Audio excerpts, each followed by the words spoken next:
the promise. The promise was from God that if we only open our mouth, He will place the words in our mouth. But we should not have any fears to open our mouth. If we believe in a God and have faith that God place His words in our mouth, we should do it and not think about what if we fail as a person, or that we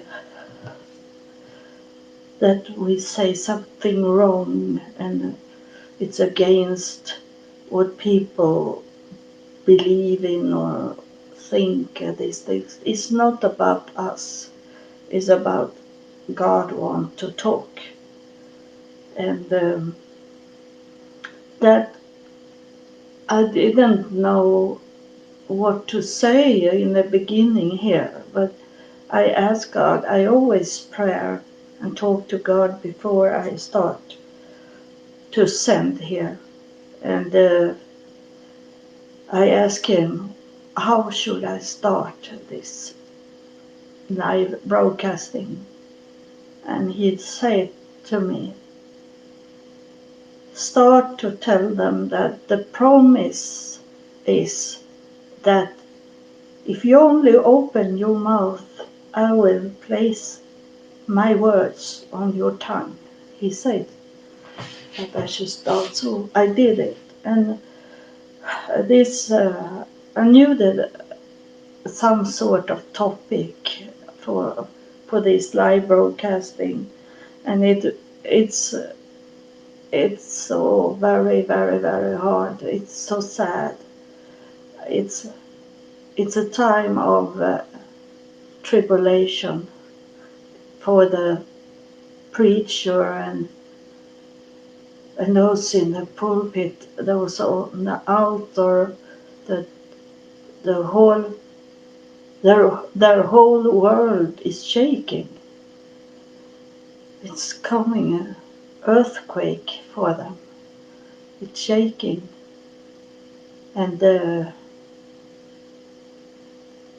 then suddenly they start to talk to me. They have not talked to me for 10 years. So I started Facebook 2007, and there is some preachers that have not talked to me all this time.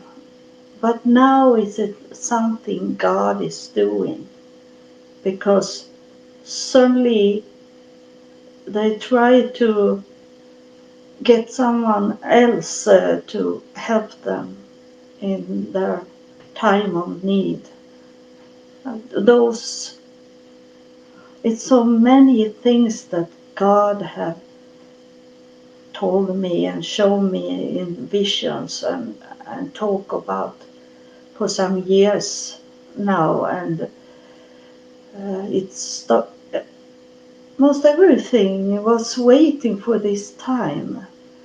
These visions I have, when you can go back, there is videos where I'm telling about the vision God had given me. And now we are in this time when the vision about those proud men in their black suit and white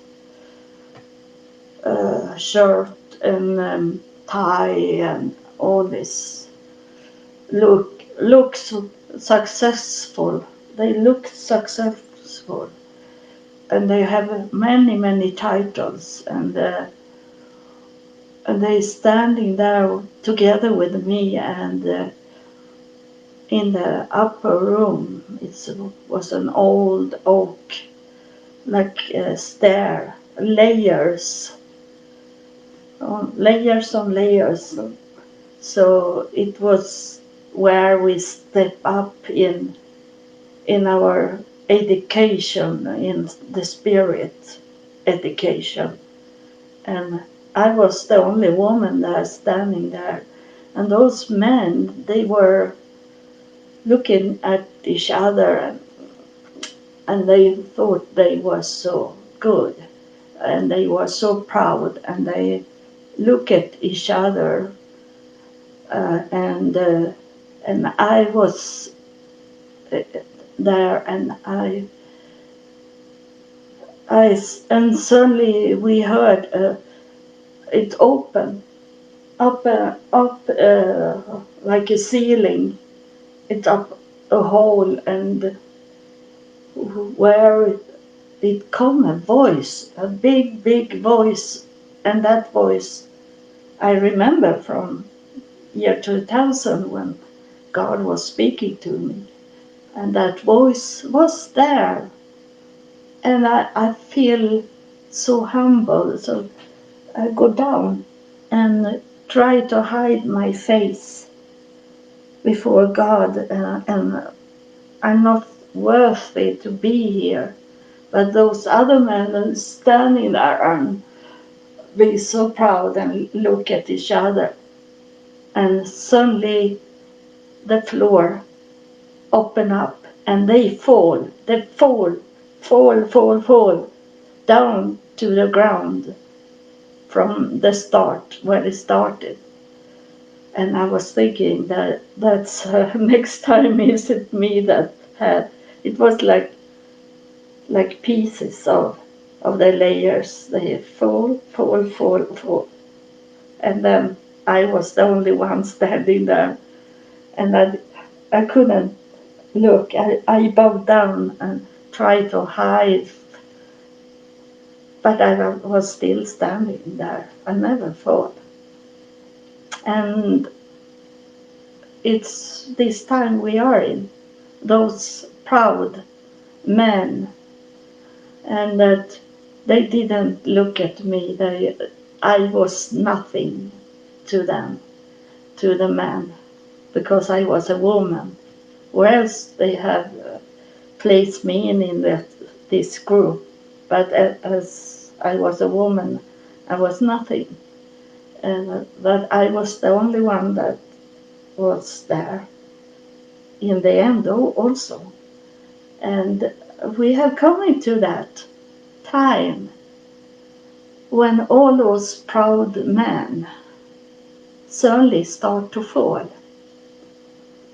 They have not the foundation. They are not anointed by God. They are anointed by men. And now they don't have anything to stand on. They have no rock to stand on. They stand on sand. And I feel so sorry for them, because they have lived in this bubble of proud and be together, men be together with men, and say that women can't preach, and if they are not married to a man, a woman cannot open up a church and standing there and preach by her own. She had to go through the man. And now, isn't it so? It is not that time.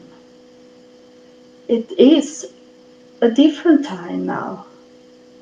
And they talking about that everything changed in the world, but it changed also in the church. And that have been for many years that this the pole is going to change. The north be like south and south like north. And that you that have followed me and read what I have heard from God is that it will come a time when good is bad and bad is good, and we are in that. And then those proud and those leaders that think that this is how the world is, my belief is like this, I know everything. And then suddenly they see that it's shaken up. God shaking them up. That is, it wasn't that you heard from a child. You heard it from your parents, what they told you to believe in, and what the church told you to believe in. And then they fall. Some of the pastor, those leaders, they have died now. Suddenly many die. And then my own daughter is in the church. And I have asked her this question because she had lived with them 14 years or something like that, and that's the only thing she know. That church, she worked for them and she lived with them, and the only thing she had. And I said to her, I asked her, but if the pastor couple is not there anymore, they love to be in Texas. So think if the pastor is leaving the church and take everything, the money and everything to Texas and leave you here. Where are you standing? How can you start over your life when everything you had and believed in is gone?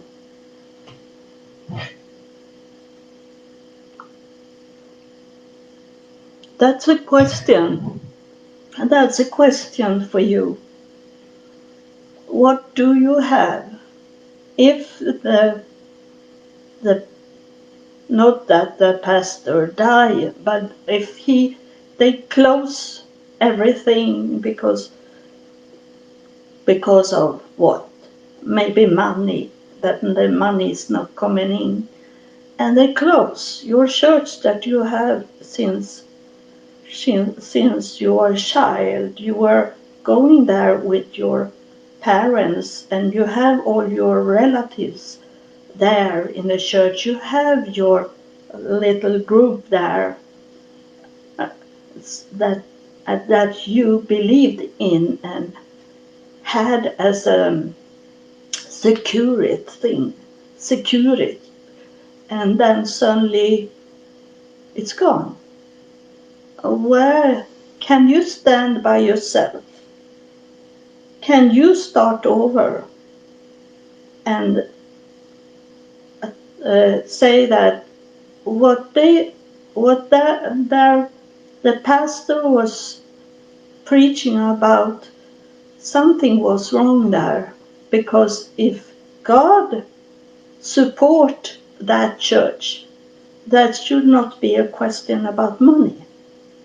You know, I had been 3 times, for example, to Israel, and I don't have any money, but I have faith.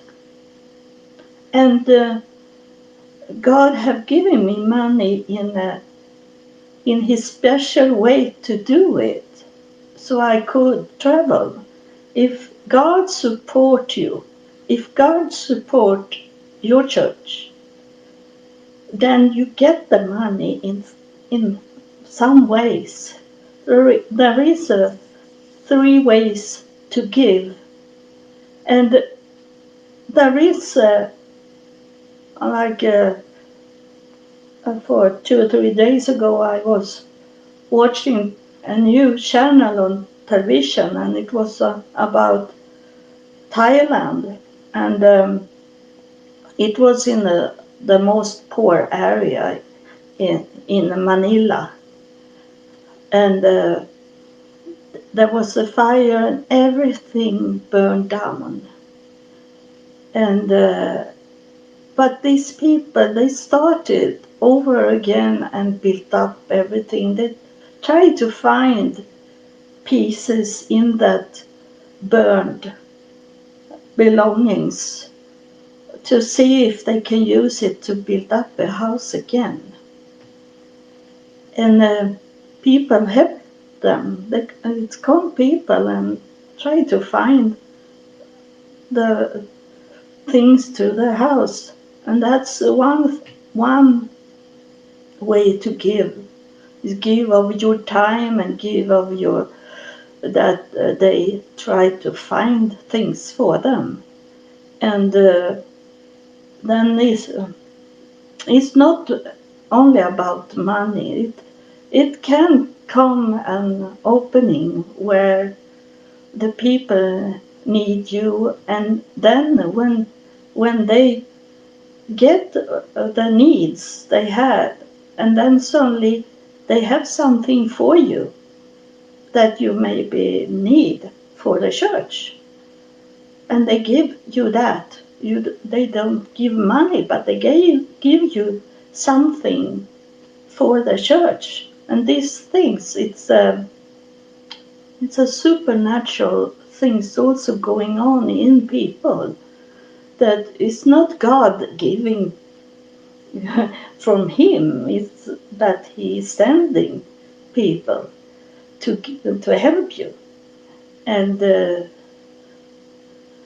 you should not, that's the devil thing is to stress you, so you don't see those help God is sending to you. You maybe think that that person that want to help you have nothing. They have nothing to could help you with. But you don't know them. There is other things than money. The devil loves money, but God doesn't love money. God loves more the heart of a person.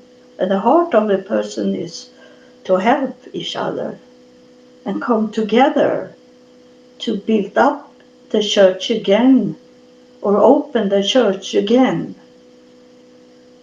And if it's gone, it's gone, and that was not a support from God, or else it had standing there. It had been open, the church. But if they only lay down everything, they have never been into God.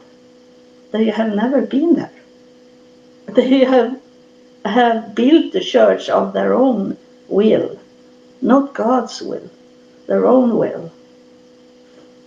For to be famous, or to get money from, to not need to work in other places, just easy get money to, because those kind of churches, you say they are working hard, but those churches that do this with about money, they help each other. So it's not very hard. They send manuscript to each other how to preach and these things, and they give each other money. Those churches is not of God. Though we struggle, but we're standing. Standing firm is nothing that could divide us. If God have appointed us to do something, the devil can never touch us. We stand up again. We fall, but we stand up again. And the more we fall, the faster we go up again. We learn from the fall. Seldom people learn from standing up, but they learn from fall. And I have someone is coming. Someone is coming here. I don't know what it is, but something is it that start to come in. Who is it?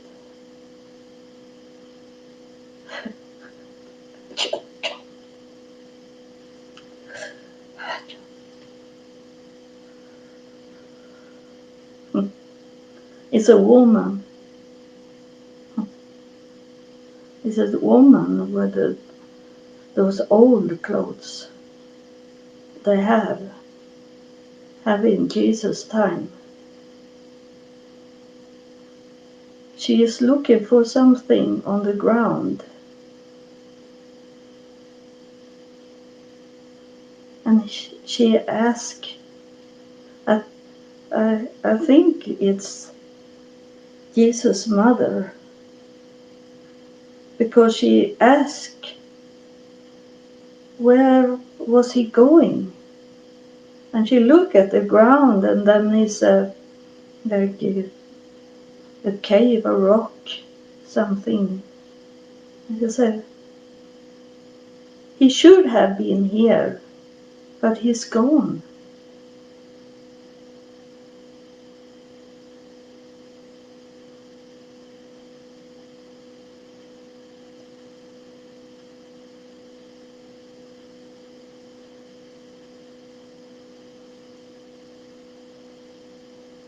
Are you not crying for him?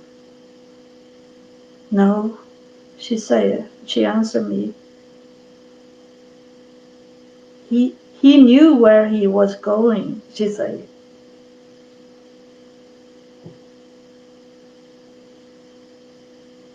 So why do you touch the ground? Why you touch the soil?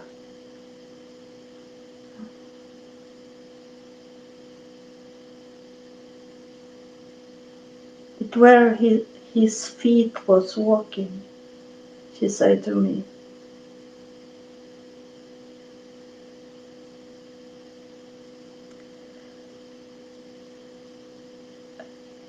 I don't know what question I will ask you, because people never tell me to ask any question of you that is coming forward.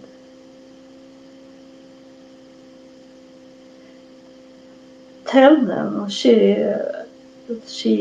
look up now and she do this. Tell them she do this, that she took care of you as a baby. She was a mother.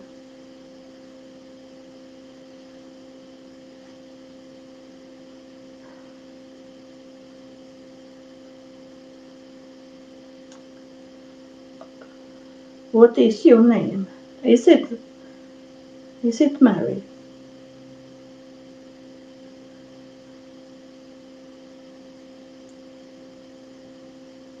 She do it like I don't understand really what she is doing, because she do like a gold band going on in many circles when I ask her if it's Mary. I know what she is saying with this, to do this. She mean that there have been many mothers for the kids. She say they are vulnerable, they are fragile, and they have a mother on earth, but they have also a mother in heaven. That's what she's doing. Tell me about it.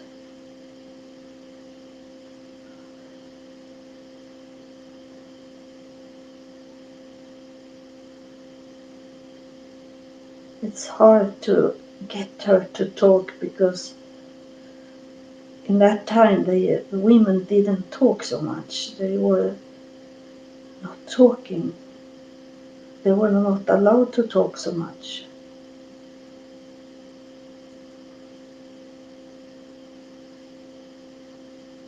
Someone else is coming also. It's coming someone that is running.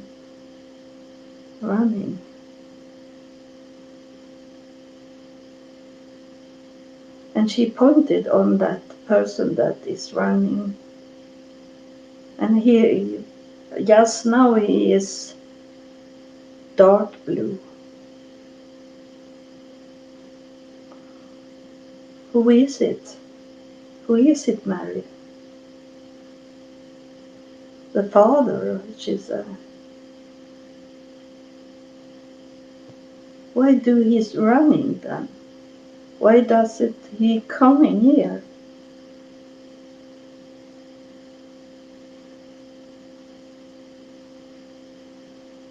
No, he don't want to come. But he want to be in the picture.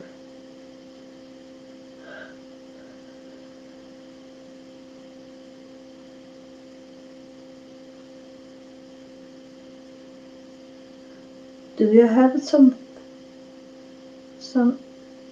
is she talking about healing now? She said, I come forward, for there is a person that listen now. She said, it's about the motherhood. The motherhood. It's not about the father. It's about the mother, she said.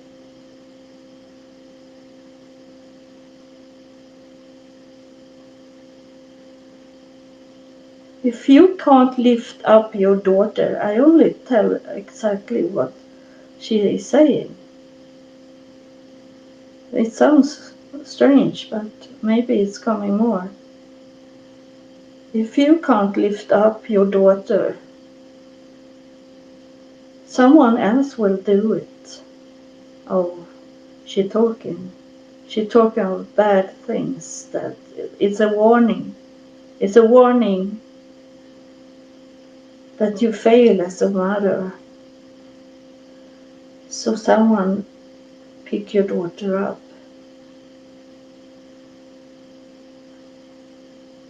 This is very dangerous for your daughter. It can be a pedophile. Someone is holding your daughter, she said, and touch her as he shouldn't do. You fail as a mother, but there is still time for you to pick it up and pick up your daughter.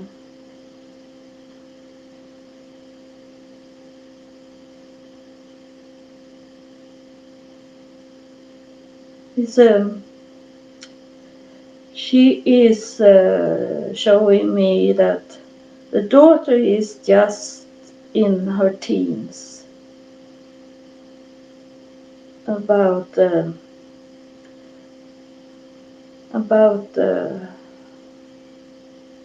maybe the youngest is 10, but not older than 13. She's just in that age.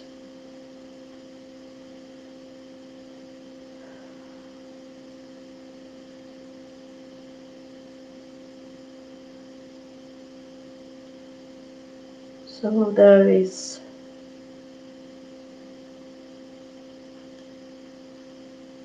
it something more you want to say?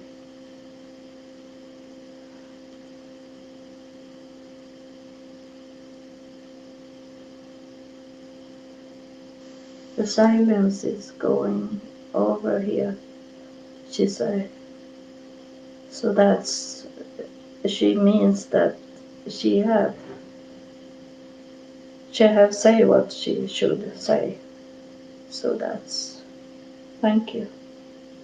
Thank you for coming through and tell us these things. It's I'm talking about, I should talk about Jesus, about, I took this with me, this, and because I wanted to show you what I saw when I met Jesus in heaven, when I was hypnotized. I was in hypnosis, and I was up in heaven, and I met Jesus in his 30s. He's in his 30s, and he was wearing this kind of clothes, a little more yellow, was it? I don't know if it's, here is more like this. He had this on him, and then he had this red as a mantle, and he that hypnotized me, he be very happy when I told him how I saw this man in the garden, that was in the garden, in the spirit garden, because that's he is Buddhist, and he's a Zen Buddhist monk, the highest up after Dalai Lama. But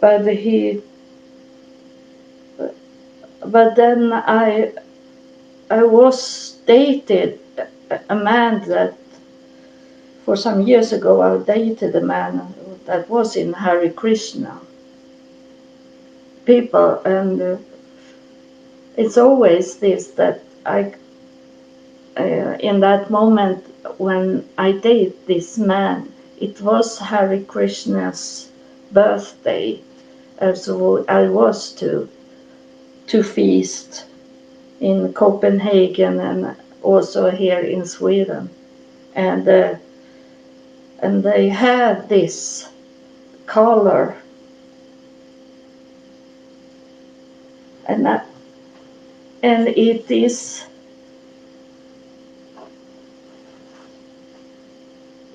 a meaning in it.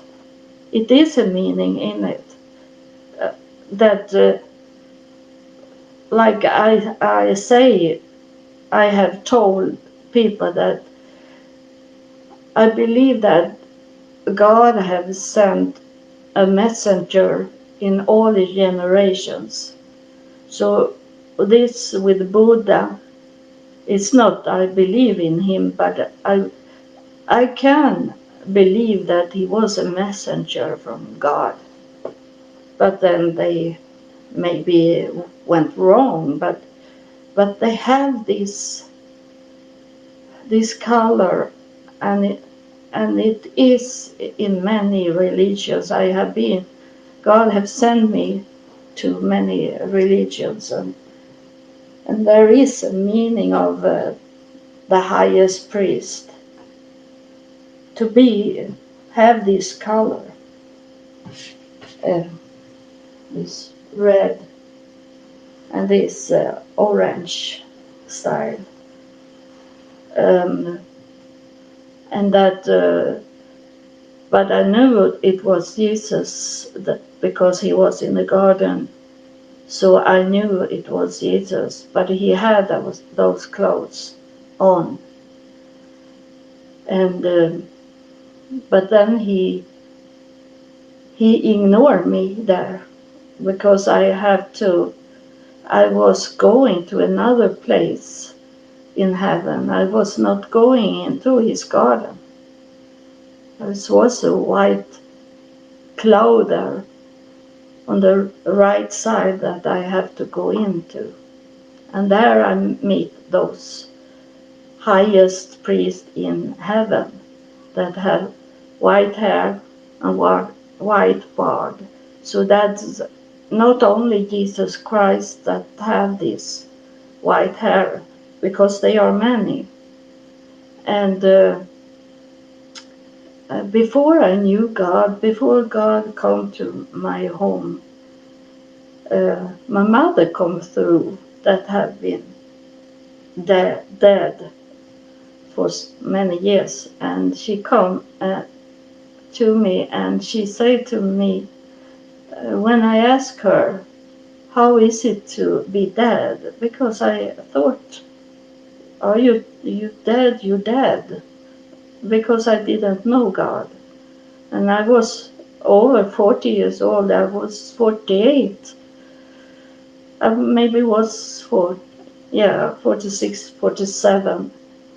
And my mother come through and she said, you on earth, you think there is only one God, but we are many, she said. And that I knew in that way she told me she doesn't mean God, it's only one God, but she means that there is many under God. There is more.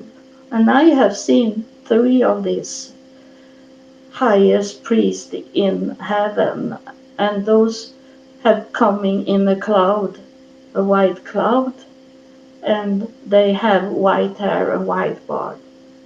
So I know that who they are, even if I don't know their names. But that's so there is not only one with white beard and white hair. It means that they are highest priests, the highest you can talk to. That I'm talking to you is those with white hair. But God is always the highest, standing by himself in his supreme. There is no one on the side of him. He is the one. But then it can be spread, many to help him, to help us here on earth. So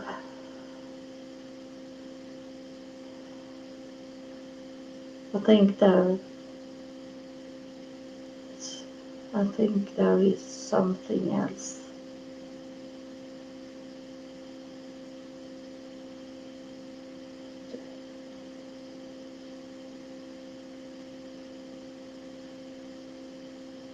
There is someone coming here that want to talk to the man's preacher. There is someone here that's coming. I think it can be Jesus Christ, because this man have white hair and white beard. That's the highest priest from heaven.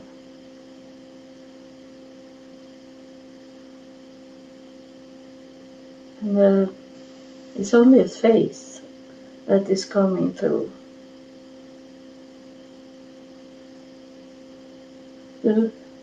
Is it something you want to say? He said, I should remind you about talking to those men that is preaching. He's told me. He's telling me that. He thought I had not spoken enough yet. And he said, you have to remind them that there is no way to go away from this life. It's not you that decide when it's time to go. You have to hold in and wait for God, because your time is not yet to come. You can't cut it off. Suicide is never an option. How hard then your life is. He say that about reach out a hand. You are too proud, he say, that you can't let other people help you.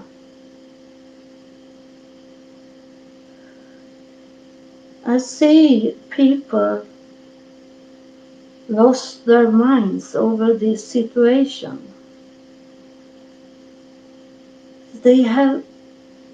You have to be strong, because this time is a time of test.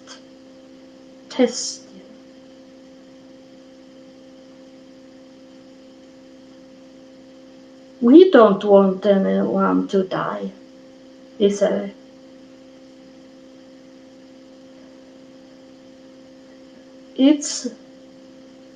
It's your choice, and you do wrong if you choose the wrong way. The wrong way leads you to mental issues.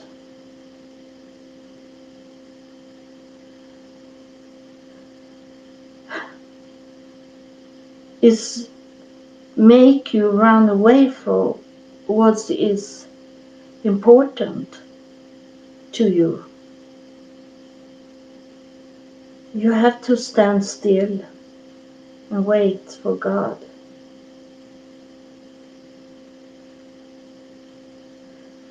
You had me in your life when you were a child.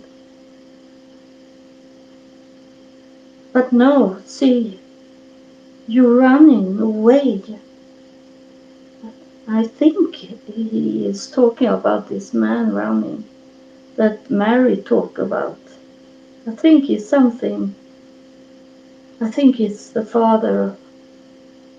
What she was talking about, Mary, was the father. She say father, and she mean, I think, in the church father, the founder of churches that ran away like a rat leaving the ship. He ran away before the people that is in the church.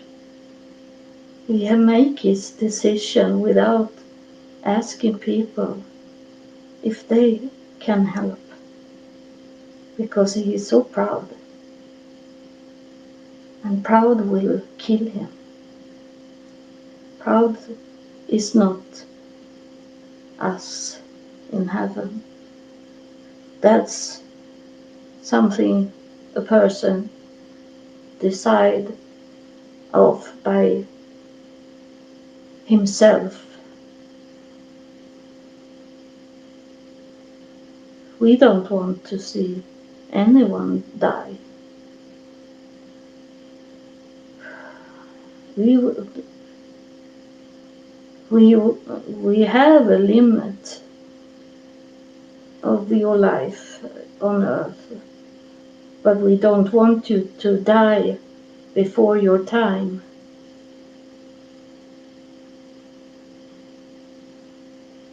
It's the advice he give you, and you should take it. The advice he give you is to go back to where you choose to walk the wrong way. You were standing on the right path,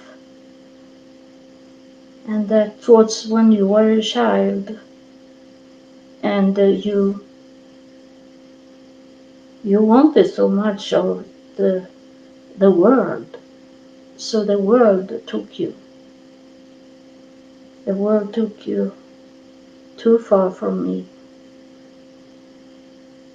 It's a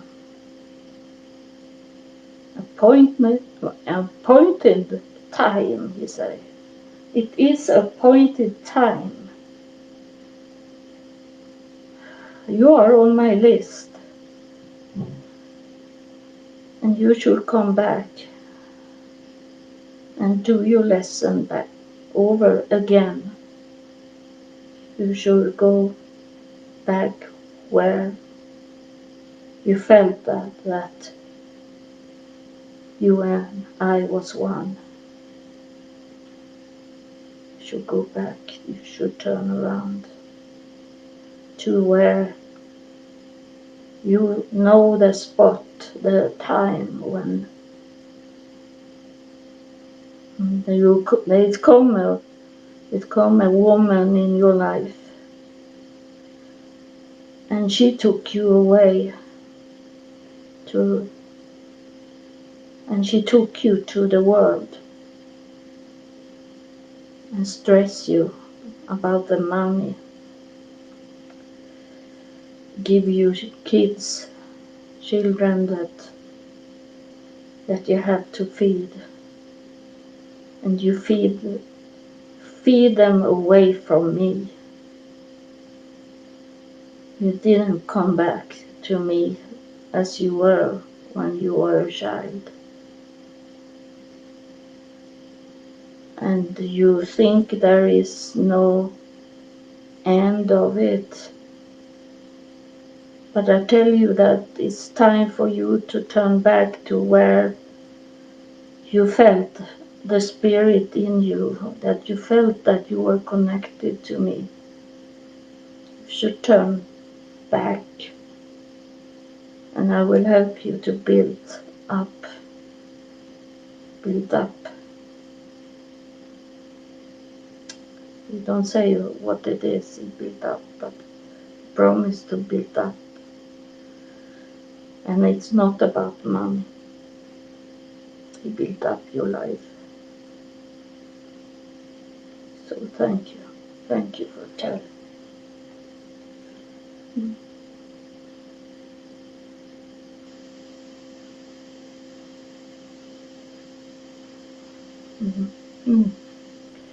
So it's time for me to end it here.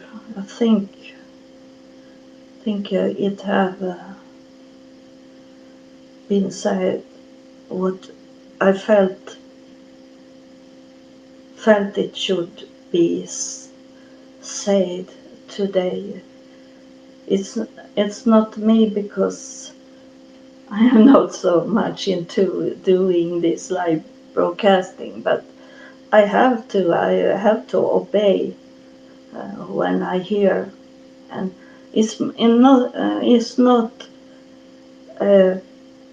people go angry at we say God told me, but it's not God told me. It's about the feeling and energy that we can feel in our body and in our mind. It's not that God told me to do this. He didn't say that I should do this live broadcasting. I felt it. I felt it that like it forced me, pushed me, a feeling to do this because he wanted to talk. But he didn't say that to me. I only felt it. So that's wrong to say that, oh, God doesn't told you. No, it's it's about the same 50-50 that I hear God talking, but I also 50% that I feel it. I know it without knowing it. That's what God does. And everyone can get this if they obey from the start. Obey God. You know, He doesn't give you task, give you some mission to do if you doesn't do it the first time. Why should He do it the next time? I tell you, it's about building up trust between you and God, to build up the faith that we can do it. It's a teamwork. So I tell you that it's nothing that I got from the first day. It's had built up in 20 years. This I'm coming very high up now. I don't know how far it can go, but it was many years I stopped look at money, and it took a little while to go away from to be famous. I thought from the start that everyone wanted to hear about my experience when God come to my home and took me, but no one had been interested of it. I thought that, and maybe it's 4 or 5 years I stopped to think that the world, I'm going to travel around the world, and they're going to ask me questions, people in front of television, and everyone want to hear what God is have talking to me about, what He have done to get me into this highest mountain. But there's no one. I'm glad if one person start to understand and believe that it's true what I tell you. So now I'm ended this, and this live broadcasting is for my websites, and I place it on YouTube also. So it's only that I want you to be with me when I do this video, and you know that's it. It's live. I don't cut anything on in the video, like if I have recorded it. I have not. Facebook have recorded it, but I have not recorded it. I have not cut anything. I have only spoken about what God wants me to say. It's in His will, not mine. And God loves you, and I love you too. Thank you for watching. Thank you. God bless.